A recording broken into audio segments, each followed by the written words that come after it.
My name is Ember. I'm 16 and I live in Illinois with my younger sister, Kate, who's 15. Our dad works for a deforestation group, and his job site is about 30 minutes from our house. It was December 5th, just a normal morning. Kate and I were getting ready to go to the movies. We had our hearts set on this new horror film, Terrifier 3, since it had some Christmas themes mixed in. We knew it was rated R, but nobody ever really paid attention to that.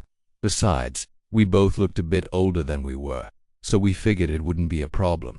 We got to the theater, and just as we thought, walked right in. We were about halfway through the film, right at a super tense part where everyone was on the edge of their seats. Suddenly, my phone buzzed. And it wasn't just a little vibration. It was loud enough for the entire theater to hear. The movie vibe was totally shattered. Everyone turned and shot me these annoyed looks. It was so embarrassing. My sister and I just scurried out of there as fast as we could. To make it even worse, I tripped on my way out. Once we were finally in the lobby, I pulled out my phone to see who had called. It was my dad. But before I could even think about calling him back, a text message came through. It said something like, "Hey, would you mind bringing me some lunch? The small cafe in the woods is shut today." I looked over at Kate, and she seemed just as confused as I was, but neither of us really questioned it. The message seemed normal enough, like something our dad would say. So, we headed home, packed up some food for him, and got in my car to drive down to the woods. I've always loved that place. It's huge and secluded, and I'd never felt uneasy there before. The scenery is amazing, with this big hill that slopes down to a lake. It's perfect for fishing and taking photos. After a little while, Kate and I got out of the car and started walking down the path through the trees. I took out my phone to call my dad and let him know we were there, but he didn't answer.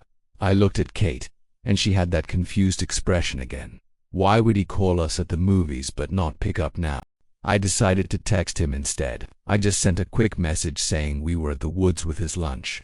After a few moments, those 3 little dots popped up on the screen, showing he was typing. His reply came through a second later. He told us to walk down the small hill and wait for him by the lake. So, we did. It was winter, so the sun was already starting to set, much earlier than usual. The sky had this beautiful, radiant orange glow that stretched over the hill and down towards the water. I was kind of lost in the moment, just admiring the view, when Kate snapped me out of it. She pointed down toward the lake. There was a man sitting on the wooden deck by the water, with his back to us. He was wearing all black. We both just assumed it was our dad.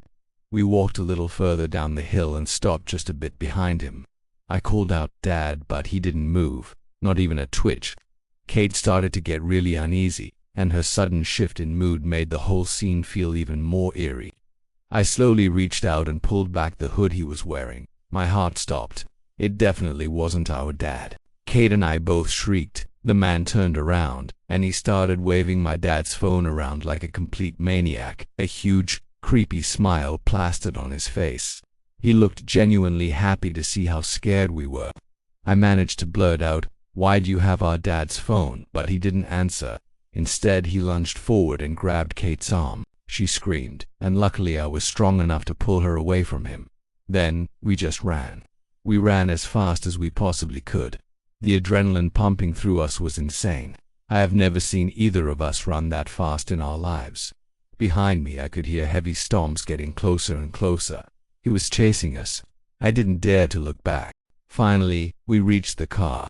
I fumbled with the keys, threw open the door, and we jumped inside. I slammed the door shut and hit the locks just as the man reached my window. I saw him for a split second before he crouched down, out of sight.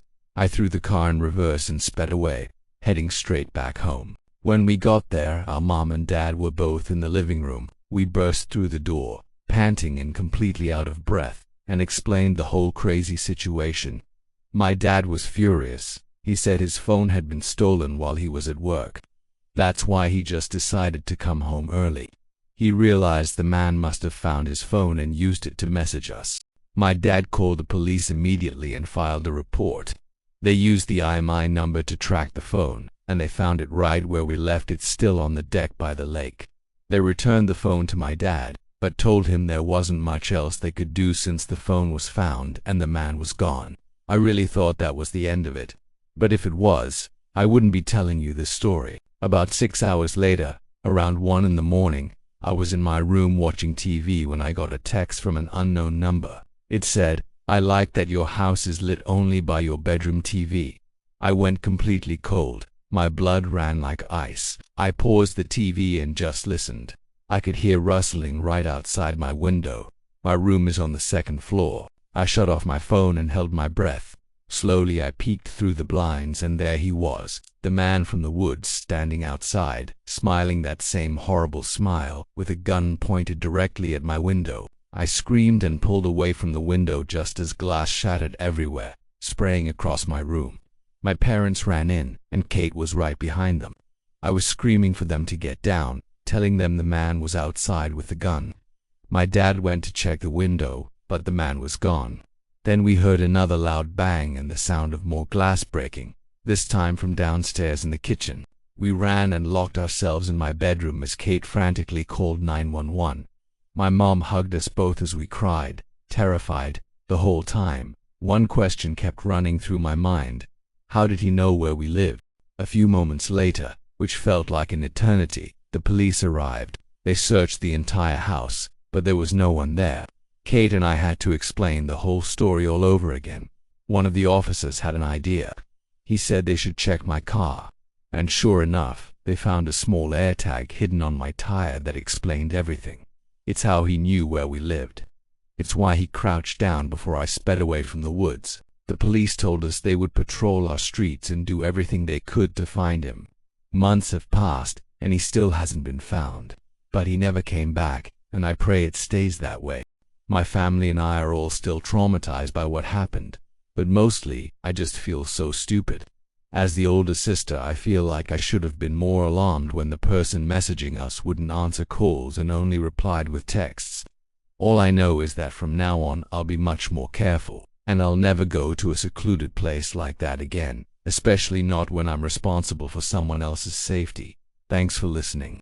Stay safe out there.